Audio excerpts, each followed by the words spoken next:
Hey everyone, welcome back to Navigating Grief with Faith. This week we dove into the cyclical nature of grief, a concept that can really change how we approach our healing journey. So let's face it, grief isn't a straight line. It's more like waves that crash over us, sometimes when we least expect it. Ecclesiastes 3:1 reminds us, for everything there is a season. This means it's totally normal to feel a wave of sadness one moment and then a moment of joy the next. And guess what? That's okay. We just have to build the resilience to find hope through it all. Understanding that grief can come in cycles helps us to be kinder to ourselves. Healing isn't about checking off boxes, it's a journey that requires patience. Each time those feelings of anger or sadness resurface, it's an opportunity for deeper understanding and growth.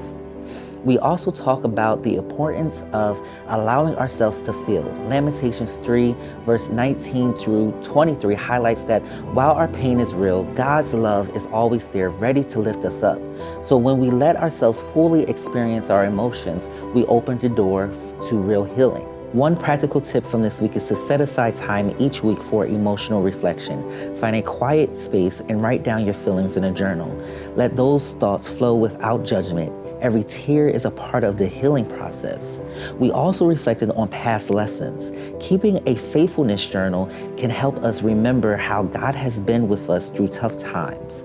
It's a reminder that we're not alone, and those moments can give us strength when we need it the most. And don't forget about self-compassion. Just as God shows us kindness, we need to extend that to ourselves.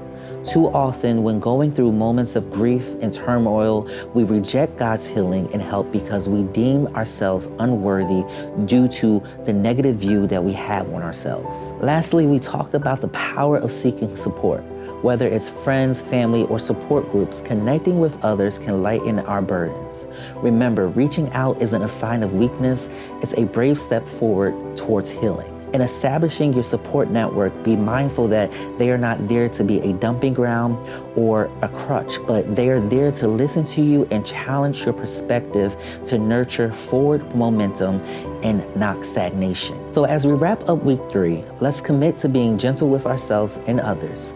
Embrace the cyclical nature of grief because it can draw us closer to God and the hope in His promises.